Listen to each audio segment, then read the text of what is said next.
Most players don't fail endgame because their gear is bad. They fail because their gearing decisions are. And if you're wondering whether that applies to you, I'm going to show you how to check that in under a minute, without spreadsheets or math. Because what usually happens is this. They keep farming upgrades that barely matter, while the rest of their account quietly falls behind. Today, I want to answer one simple question properly. How do you know when a character has enough gear and when it's time to move on? No spreadsheets, just a simple strategy you can actually use. When people say a character is well geared, they usually mean high stats, good rolls, or it looks good compared to a guide. That's the wrong definition. Enough gear means enough to reliably clear the content you're currently aiming for. Not perfect clears, not speedrun clears, just consistent success. And the moment your character reaches that point, disc farming priorities change, whether you realize it or not. Before you even look at stats, you need to answer this. What is this character supposed to do for my account right now? Usually it's one of three things: enable a clear, stabilize a clear, or optimize a clear. Most mid-level players massively overinvest in optimization before they're even able to comfortably clear endgame content. That's why clears fail. Not because characters are weak, but because priorities are wrong. Start by picking the character you want to improve next. Before you farm anything, you need to know which stats actually matter for that character, because farming the wrong stats is a wasted effort, no matter how good the rolls are. For most characters, this is straightforward. Attackers want crit rate, crit damage, attack percentage as a very close third, flat attack only when the others aren't available. If a piece doesn't contribute meaningfully to several of these, it's usually not worth keeping. You'll notice some stats count as 1 and some as half. Don't worry about using this yet. We'll put it together in a minute. Rupture works differently. You still want crit rate and crit damage, but because attack converts to sheer damage at 1/3 efficiency, both attack percentage and flat attack become bad options. Instead, you prioritize HP percentage is almost as good as crit, flat HP is about half the value of percentage. This is one of the most common places players gear incorrectly, by treating Rupture like a normal attacker. Anomaly characters are simpler. Anomaly Mastery and Anomaly Proficiency. Those come first. Attack percentage second. Flat attack last. Stunners, defense units, and supports, these are much more case by case. Some characters can even be built in multiple ways depending on your team and goals. For example, Sokaku can function as an attacker or as an anomaly unit. Because of that, you should always evaluate these characters by role first, not by generic stat priority. Flat penetration is mostly an agnostic stat.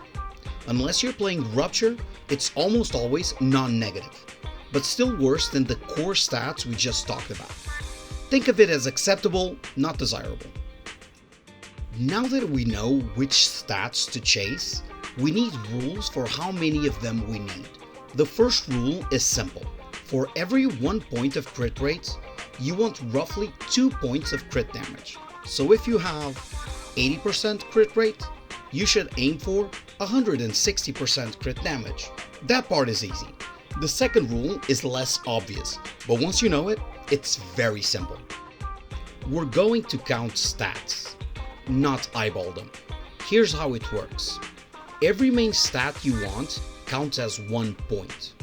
Every useful secondary stat roll counts as half a point.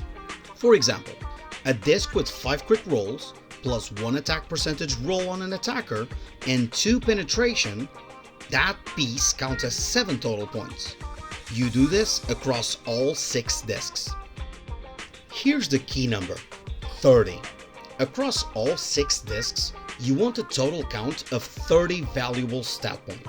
If you're below 30, your character will still benefit meaningfully from more farming. If you're above 30, it's usually better to stop and move on to another character. Why 30? Because getting a few good rolls on a piece is easy. Getting many good rolls on the same piece is very hard.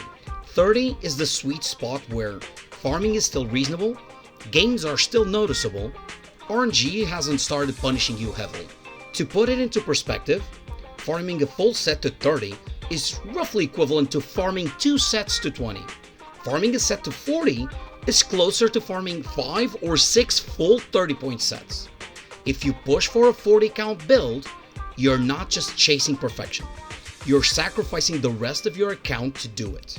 And that's fine if it's intentional, but most players do it accidentally, and that's what stalls their progress. You might be thinking, but top players do this. Yes, and here's why. High-level players already cleared everything, already built full teams, optimized for perfection, not clears. Their goals are different. Copying their disk drives early is like copying a speedrunner's build on a fresh save. It looks smart, but it slows you down.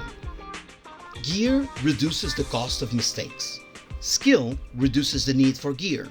Up to a point, gear helps everyone. Past that point, better decisions outperform better stats. And no amount of gear fixes bad priorities. This is why some players feel stuck despite strong characters. They're not undergeared, they're overinvested in the wrong place. Not all characters are equal. Extra investment makes sense when a character is a core carry across multiple teams, scales cleanly with stats, enables multiple archetypes. It makes less sense for supports, characters that scale poorly, units locked to a single composition. This is where intentional overfarming lives, not accidental overfarming. Effective disc farming isn't about maxing stats. It's about knowing when more gear stops solving problems. If you remember one thing from this video, remember this. The best farming decision is often deciding to stop. Build characters to clear, then build your accounts to last.